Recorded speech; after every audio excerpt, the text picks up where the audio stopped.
ಶ್ರೀಮತಿ ಚೆನ್ನಮ್ಮ ಹಾಗೂ ಗಾಯಕಿ ಜಾನಕಿರವರ ಭಾವಚಿತ್ರಕ್ಕೆ ಪುಷ್ಪ ನಮನ ಸಲ್ಲಿಸುವುದರ ಮೂಲಕ ಭಾವಪೂರ್ಣ ಶ್ರದ್ಧಾಂಜಲಿ ಕಾರ್ಯಕ್ರಮವನ್ನು ಚುಟುಕು ಸಾಹಿತ್ಯ ಪರಿಷತ್ ವತಿಯಿಂದ ಪಟ್ಟಣದ ಶ್ರೀ ಪ್ರಸನ್ನ ಗಣಪತಿ ಆಸ್ಥಾನ ಮಂಟಪದಲ್ಲಿ ಮಾಡಲಾಯಿತು.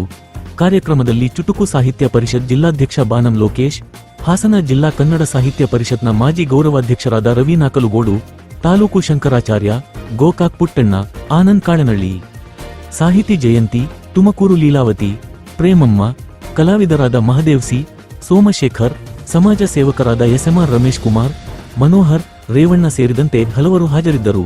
Public news Kannada, Janarayapattana. ಜಿಲ್ಲಾ ಪತ್ರಕರ್ತರ ಸಂಘ ಇರಬಹುದು, ತಾಲೂಕು ಪತ್ರಕರ್ತರ ಸಂಘ ಇರಬಹುದು, ವಿವಿಧ ಸಂಘ ಸಂಸ್ಥೆಗಳ ಆಶ್ರಯದಲ್ಲಿ ಈಗಾಗಲೇ ಹಾಸನ, ಆಲೂರು, ಅರಸೀಕೆರೆ, ಬೇಲೂರು ಇನ್ನಿತರೆ ಸ್ಥಳಗಳಲ್ಲಿ ಎಸ್ ಜಾನಕಮ್ಮನವರ ಒಂದು ನುಡಿನವರ ಕಾರ್ಯಕ್ರಮವನ್ನು ಈಗಾಗಲೇ ನಾವು ಮಾಡಿದ್ವಿ.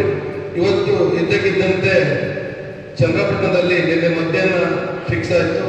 ಅಷ್ಟೊತ್ತಿಗೆ ನಮ್ಮ ಚೆನ್ನಮ್ಮನವರ ಅಕಾಲಿಕವಾದಂಥ ಒಂದು ನಮ್ಮ ಸಾವು ಕೂಡ ನಮಗೆ ಆಘಾತವನ್ನು ತಂತು. ಆದರೆ ಜಾನಕಮ್ಮನವರ ಕಾರ್ಯಕ್ರಮವನ್ನು ಮುಂದೂಡಬಾರದು ಅನ್ನುವ ಏಕೈಕ ಉದ್ದೇಶದಿಂದ ಇವತ್ತು ಜನರ ಹೆಸರು ಮುಖ್ಯ ಅಲ್ಲ, ಕಾರ್ಯಕ್ರಮ ಮಾಡೋದು ಮುಖ್ಯ ಅಂತ ಹೇಳಿ ಇವತ್ತು ತುಂಬಾ ಜನ ಇವತ್ತು ಚೆನ್ನಮ್ಮನವರ ಅಂತ್ಯ ಸಂಸ್ಕಾರಕ್ಕೆ ಅರದನಹಳ್ಳಿಗೆ ಹೋಗಿದ್ದಾರೆ.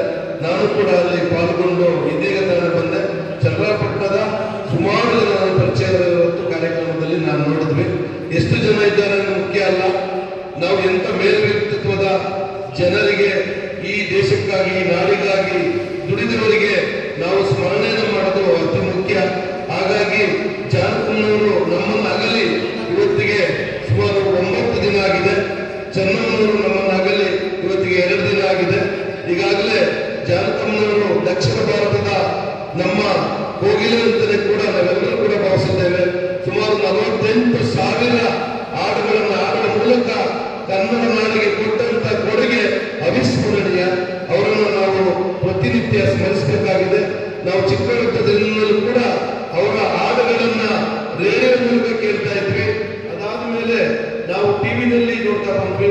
ಅದಾದ್ಮೇಲೆ ನಾವು ನಿರಂತರವಾಗಿ ಜಾನಕಮ್ಮನವರನ್ನ ವೇದಿಕೆಗಳಲ್ಲಿ ನೋಡ್ತಾ ಬಂದ್ವಿ. ಇಂಥ ಒಬ್ಬ ಜಾನಕಮ್ಮನವರು ನಮ್ಮ ಮುಂದೆ ಇಲ್ಲದಿದ್ದರೂ ಕೂಡ ಸೂರ್ಯಚಂದ್ರ ಇರುವ ತನಕ ಅವರು ಆಡಿದಂತ ಹಾಡುಗಳು ನನಗಿರ್ಬೋದು, ನಮ್ಮ ಮಕ್ಕಳ ಮೊಮ್ಮಕ್ಕಳ ಕಾಲಕ್ಕೂ ಕೂಡ ಯಾರು ಕೂಡ ಮರೆಯಲಿಕ್ಕೆ ಸಾಧ್ಯವಿಲ್ಲ. ಅಂತ ಒಬ್ಬ ಜಾನಕಮ್ಮನವರನ್ನ ಕನ್ನಡ ನಾಡು ಪಡೆಯದಿದ್ದರೂ ಕೂಡ ಕನ್ನಡ ನಾಡು ತಪ್ಪಿಕೊಂಡು ಅವರನ್ನು ಆರಾಧಿಸ್ತಾ ಇದೆ. ಕನ್ನಡ ನಾಡಿನ ನಮ್ಮ ಸಾಂಸ್ಕೃತಿಕ ನಗರಿ ಮೈಸೂರಿನಲ್ಲಿ ಅವರ ಅಂತ್ಯ ಸಂಸ್ಕಾರವು ಕೂಡ ನಡೆದಿರುವುದು ಕೂಡ ಈ ಕರ್ನಾಡಿಗೆ ತುಂಬಾ ಒಂದು ದೊಡ್ಡ ಗೌರವದ ವಿಚಾರ ಅಂತ ಹೇಳ್ತಾ ಅವರನ್ನ ನಿಮ್ಮೆಲ್ಲರ ಪರವಾಗಿ ಮತ್ತೊಮ್ಮೆ ಸ್ಮರಿಸುತ್ತಾ ಅದೇ